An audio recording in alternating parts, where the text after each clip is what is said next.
नमस्कार, स्वागत है।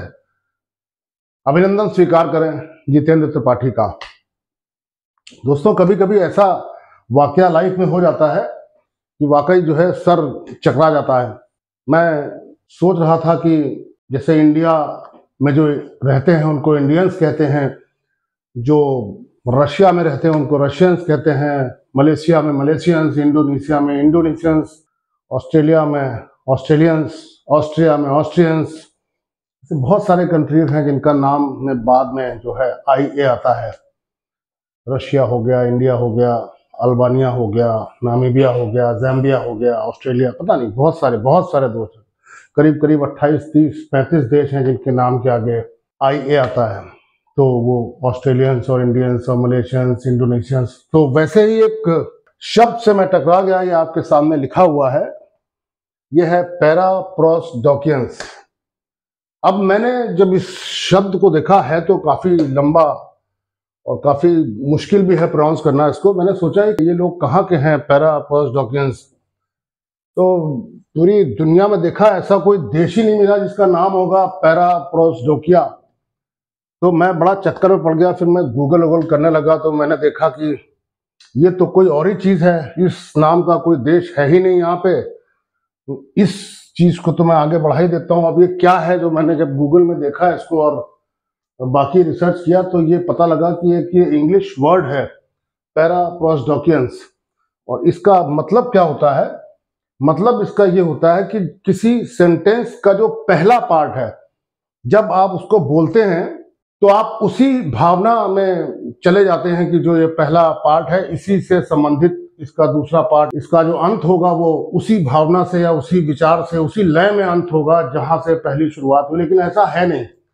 पैराप्रोसडोकियन ठीक इसका उल्टा है कि जो पहला पार्ट आपने बोला है सेंटेंस का और जो बाद का पार्ट है वो आपकी उम्मीद के, आपकी आशा के विपरीत होगा। और यही इस वर्ड की खूबी है कि इसको एक तरह से भाषा का अलंकार कहा गया है। जब इसका इस्तेमाल हम करते हैं तो भाषा जो है काफी इंटरेस्टिंग, काफी खूबसूरत, काफी सुंदर हो जाती है, उसमें रोचकता आ जाती है।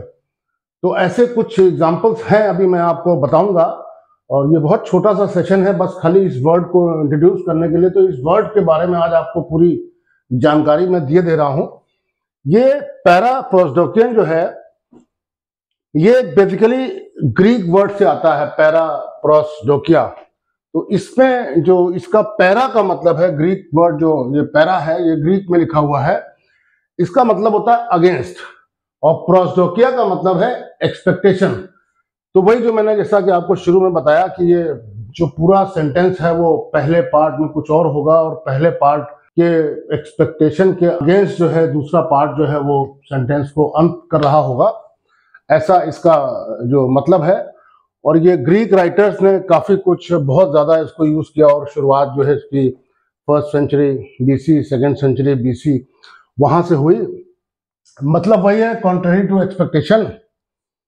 और हिंदी में अगर इसकी बात करें, हास्य या नाटकीय प्रभाव के लिए प्रयुक्त पैराप्रोसडोकियन भाषण का एक अलंकार है जिसमें किसी का वाक्य या वाक्यांश का उत्तरार्ध भाग, जो बाद का भाग है, वो पहले से बिल्कुल विपरीत होगा या उससे बिल्कुल अलग हटके होगा। उसका पूरा सेंटेंस का खत्म होते होते उसका मतलब ही बदल जाएगा। तो आइए, इसमें बहुत ज्यादा कुछ बताने को है नहीं, लेकिन हाँ, सेंटेंसेस जो बनते हैं वो काफी इंटरेस्टिंग होते हैं और आपको काफी मजा आएगा इनके सेंटेंसेस को देख के।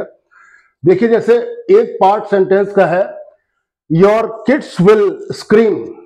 ये सेंटेंस का पहला पार्ट है, your kids will scream when I tell them we are going to Disney World.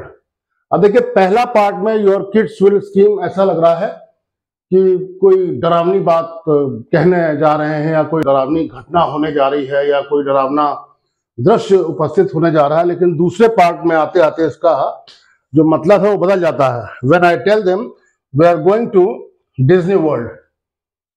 और ऐसे ही एक और इसका दूसरा उदाहरण है, where there is a will I want to be in it.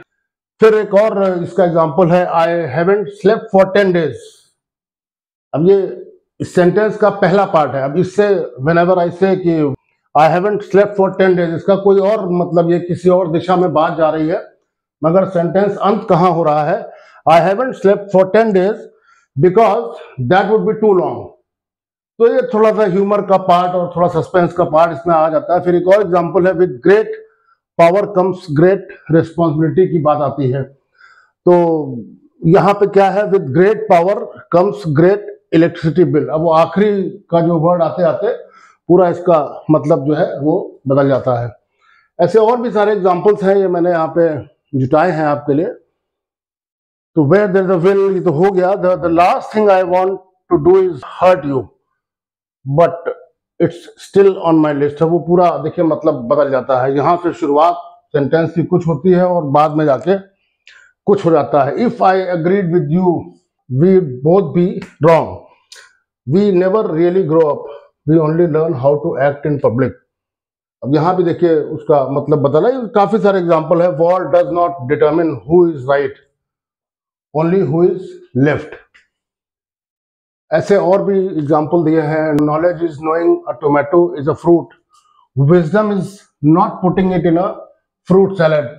तो ऐसे बहुत सारे एग्जाम्पल हैं, मैंने यहाँ पे दे दिए। हिंदी में एग्जाम्पल मुझे ये बात करते करते याद आया, शत्रुघ्न सिन्हा जी एक बार हास्य शो में आए थे अपनी वाइफ के साथ, तो उनका वो मुझे आज भी याद आ रहा है। वो एग्जैक्टली फिट बैठता है इस पे पैराप्रोसोडोकियन पे, कि उन्होंने कहा कि एक बार मेरी पत्नी साथ में बैठी हुई थी, वो हंसी मजाक की बात हो रही थी और काफी हास्य व्यंग्य है इस पूरे सेंटेंस में जो पैराप्रोसोडोकियन पे बिल्कुल फिट बैठता है। तो उन्होंने कहा कि एक बार मेरी पत्नी ने मुझे मेरी महिला मित्र के साथ कहीं रेस्टोरेंट वगैरह में या मार्केट मॉल में कहीं देख लिया, तो पत्नी बड़ी नाराज हुई और पत्नी साथ में बैठी हुई थी, पूनम जी। तो पत्नी ने फिर घर आके उनसे कहा कि ये अगली बार अगर मुझे इसका पता लगा तो ठीक नहीं होगा जो आपने किया। तो शत्रुघ्न जी फिर आगे कहते हैं कि जब पत्नी ने कहा कि अगली बार मुझे पता लगा कि ये ठीक नहीं होगा, तो फिर वो दिन है और आज का दिन है, मैंने फिर कभी पत्नी को पता लगने नहीं दिया। तो इस तरह से है ये पैराप्रोसोडोकियन। मुझे लगा कि ये थोड़ा सा इंटरेस्टिंग वर्ड है, मैं इसके बारे में आपको बता दूं। बस इतना ही सा था, इसमें कुछ बहुत ज़्यादा बताने का था नहीं, बट मुझे अच्छा लगा कि मैं एक आपको नया वर्ड और उसका यूज़ और उसका जो महत्वपूर्ण उसके जो बिंदु हैं वो आपको मैंने बता दिए।